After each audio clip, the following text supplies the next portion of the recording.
Engine notes begin to rise at Donington Park for the final race of the season. Ash Sutton on pole, Jackson second, lights go out, great start from Ash Sutton, terrible start from Matt Jackson. Already Rob Collars alongside him and into second place as he comes charging down to turn one. Jackson tries to retake the place, but there's no joy as they come charging around turn one, now under pressure from Thomas Erdos and Jason Plato as they come charging down towards the left-hander. Ash Sutton leads them down the hill from Rob Collard. Matt Jackson now under pressure from Rudolph. Erdos dives up the inside and takes third place away from Matt Jackson. And now Plato's on the back of Jackson now. And already Jackson's down to fourth place from second on the grid. Ash Sutton leads them down towards the hairpin. Matt Jackson, after a terrible start, is really suffering here as they charge round towards the hairpin now. Yeah, terrible start from Matt Jackson, just got too much wheel spin, and now he's under pressure from Jason Plato as they come charging down towards the chicane. Plato with his lights on to let him know that he's there. Sutton still leads them then from Rob Collard, Erdos in third.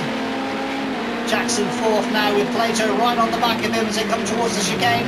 Plato goes for a lunge. Oh, there's contact as they cut the chicane. Jackson has to cut the chicane. And does he have to give the place back to Plato? I think he might have to. Yes, he does. He gives the place back, but I'm sure he's not happy with the contact as Jackson flashes his lights in anger to say that was not a fair move. As they come up the hill then, Plato now in fourth place. Jackson drops to fifth. So he's going backwards in this race as Matt Jackson. Tom Ingram just behind him now in sixth place with Matt Neal not far behind. As they come to close off lap one, that's Erdos looking for the inside of Rob Collard into the final corner. As he pulled the move off, I can't tell. As we look at Jackson now in fifth place, getting all sideways as he comes across the start lap two. Oh, he's dived into the pits. He comes into the pits early. As the rest of the field swarm by, Jackson decides it's time to pit and get it out of the way. How long is the stop going to be?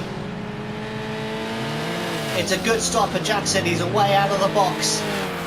The rest of the field still swarming by, so he gets the pit stop out of the way early, so he avoids the chaos of the next couple of laps. He might be able to pump in some fast lap times and regain the positions that he lost on lap one, because it was a terrible start for Matt Jackson.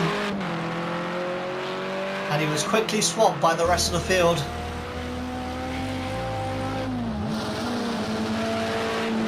So after getting the pit stop out of the way, we'll see what he can do. That's Josh Cook just ahead of him in the Renault, who's having a terrible season. If you remember in Brands Hatch, he also had a terrible race.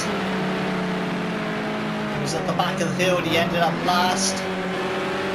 And it looks like he's going to be Matt Jackson's first victim here as he closes onto the back of the Renault in towards the chicane. Ash Sutton still leads at the front from now Thomas Erdos and Rob Collard in third. As we look at Jackson flashing his lights to let Josh Cook know he's there and that he's coming for him. As you go for the inside, no he's not, he thinks the better of it. Cook goes a bit wide though, there's a bit of debris on the track there, that's a barrier of some kind from the chaos of lap one. As Matt Jackson gets better traction there as he comes up the hill, they're side by side as they come under the bridge.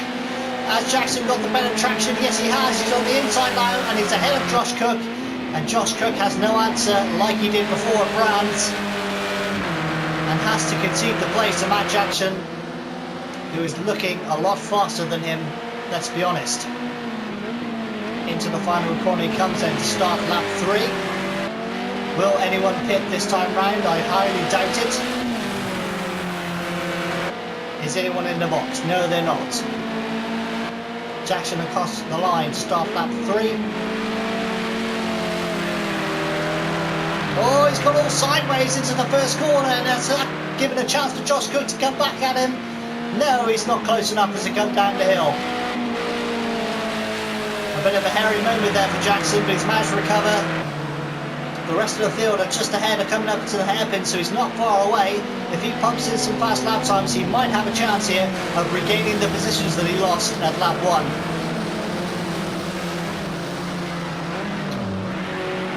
Around the hairpin he comes.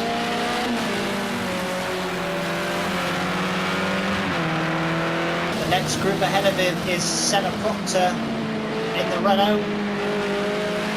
And he's chasing down Chris Smiley and Ollie Jackson in the Vauxhall. Jackson is quickly coming onto the back of this group, so Jackson's certainly got the pace here today.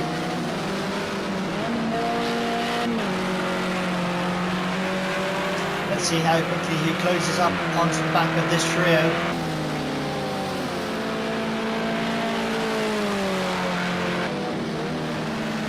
Already you can see Senna Proctor there. Ollie Jackson just ahead of him.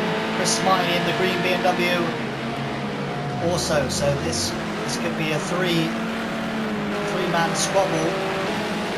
It's about to be a four-man squabble once Jackson gets there. Is anyone in the pits this time? Yes, Tom Ingram's in the pits in the BMW. He exits the box now, so he's the second man to pit in the BMW, because they are very hard on their tyres, especially the rears around this circuit, so they're obviously going to be the first one to box. So that's another place for Jackson. Adam Morgan, Matt Neal, Chris Smiley. Oh, the car's ahead of Jackson. They have also not pitted yet, so this is good news for Jackson. He just keeps the passes clean. As Chris Smiley under pressure from Ollie Jackson now. Senna Proctor's now under pressure from Matt Jackson as they come into chicane. Oh, there's a bit of chaos going on there between Smiley and Senna Proctor. The contact between Proctor and Smiley, and Smiley's hit the barrier. And that's Josh Cook gone through as well, so that's a big contact there. And that's a mistake from Ollie Jackson there across the chicane. Matt Jackson goes right the outside of Senna Proctor, now on the inside of Ollie Jackson. Can he get past? No, he can't. But he's flashing his lights like crazy to say, get out of the way, I'm faster than you, as they come up the hill. But Ollie Jackson's having none of it. Matt Jackson looks for a lunge on the inside. He's pulled alongside him into the left-hander. No, he's not going to get round there, surely.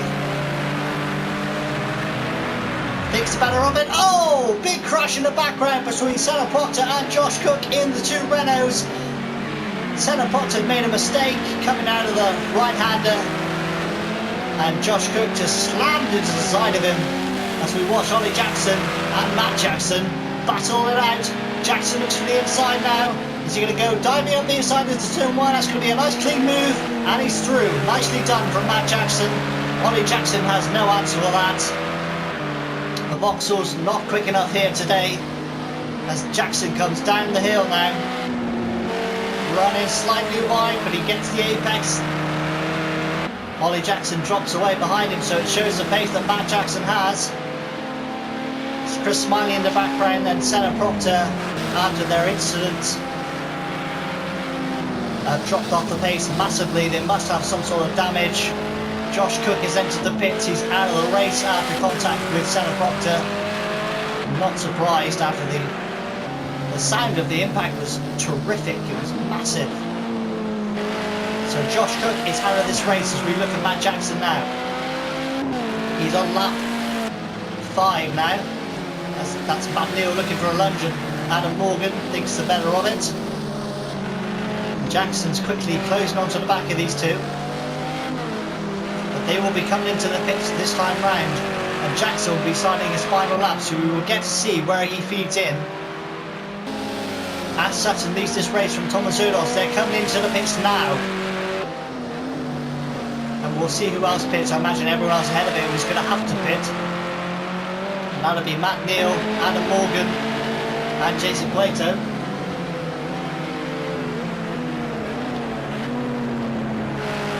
So this is where we'll see where Matt Jackson comes out as he gets it all squirrely coming out of the final corner up the hill to start the final lap of this race. And in comes everyone else. Morgan's in, Matt Neal's in, Shannon's in, Plato's in. Erdos is just coming out of pits now, and it's going to be close as Matt Jackson comes around the first corner. There's Erdos, and that's Sutton just ahead of him, so Jackson comes out in second place ahead of Erdos. And Matt Jackson is in second. That's Ash Sutton ahead of him. So can he chase down the leader here in the final lap? Thomas Erdos is close behind now, so his pressure's on now. What can Jackson do as he comes towards the chicane? Oh, he's got a wheel on the grass and he's spinning around. Matt Jackson spins. Oh, it's a disaster for Matt Jackson. He's facing the wrong way. Can he recover before the rest of the field get there? I think he might be able to just hold on to third place here. But that's an absolute disaster for Matt Jackson. The championship deciding race. Although he's still in third place, so that will give him the championship. Luckily, there's a big gap between him and the fourth place man, which is Thomas Hurdos, sorry, no, it's Tom Ingram, sorry. Thomas Hurdos is ahead of him in second place with Ash Sutton leading this race, so Matt Jackson will take the championship in third place even after that mistake. But it could have been so much better. We've been denied a final lap dash between Ash Sutton and Matt Jackson and Thomas Hurdos. Unfortunately, Matt Jackson made that mistake, but luckily he will become world champion by finishing third after a great season that he's had. So Ash Sutton comes across the line to take the win. Thomas Hurdos in second place, and we wait for Matt Jackson now to come across the line to take the British Touring Car Championship. And he's absolutely jubilant. It could have been so much better, but third place will do, and that's the championship in the bag. Matt Jackson is the star of the show today. Nothing can take that away from him, even after the spin. A tremendous drive. And for all you at home, thank you very much for watching.